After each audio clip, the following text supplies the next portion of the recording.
I think drawing from imagination is something we all want to be able to do. Getting all those references first and drawing from them, it is quite a hustle, especially on a deadline. But for that, I need to prepare myself first to be able to create stuff from my head. So for the past few years of learning and working on comics, I had to figure out ways to make it much easier for me to learn. And this is what helped me out to improve a bit more at drawing from imagination. One of the best exercises that worked for me was rotating cubes and other forms. This simple exercise helped me to understand how to rotate and scale stuff around in different angles, and also allowed me to get the feeling of the volume of the things. This was especially helpful for when I was trying to make my layouts by freehand.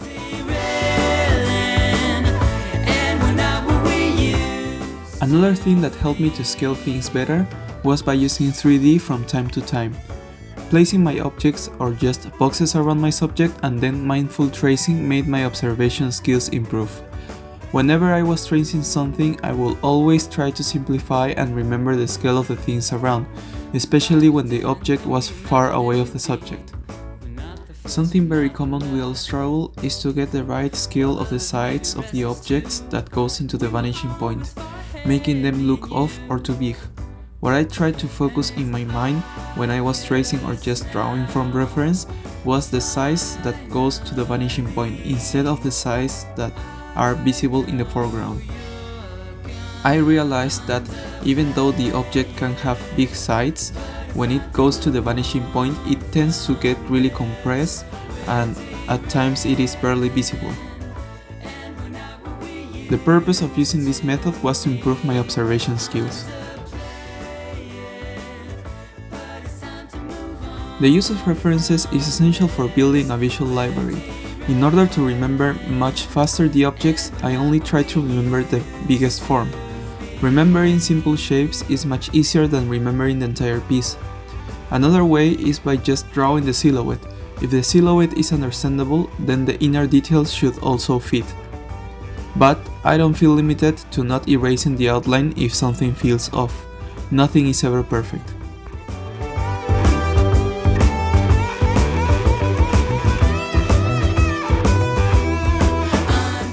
Once I understand the scale and volume of the things, I will start trying to figure out which are the most recognizable patterns that are there, but without feeling limited to having to draw exactly like the reference. I just want it to be similar to make it easier to remember.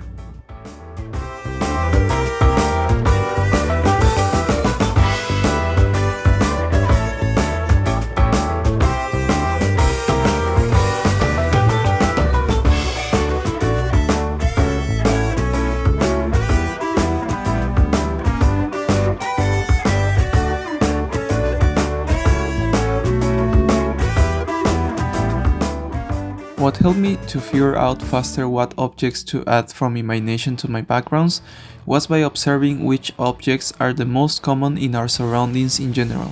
For example, in most cases are books, papers, cups, bottles, plants, pictures, or even just random boxes, and these tend to be repeated, so feel free to draw them a lot in between the setting. After that is about looking which objects tell more about the place.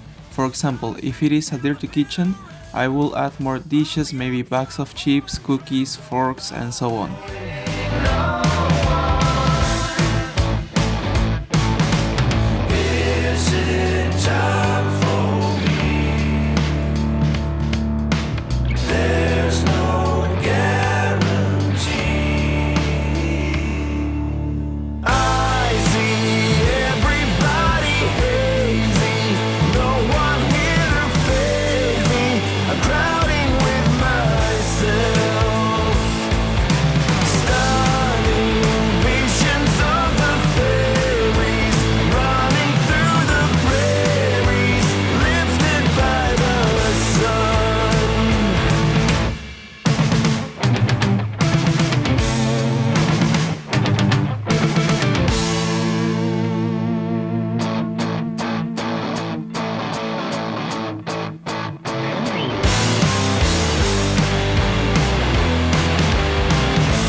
conclusion, I would say it is all about recognizing the simple forms, the patterns, and the most repeatable things that will appear everywhere. Once I started thinking and learning this way, things started to click bit by bit. I have to clarify though, I do still use reference, especially if I want to draw a setting I never draw before. But if I'm running out of time, that's when I would rely on my imagination to fill in the space. I don't want to spend too much time on looking for reference either. I like to think that drawing from reference is for when you want to learn more, and drawing from imagination is for when you want to practice what you already know. I hope this video helps a bit in knowing what to focus on when practicing and preparing yourself to draw more from imagination. If you like the video, please let me know in the comments and consider subscribing so I can keep working on more content. Thank you for watching and see you on my next video. Bye.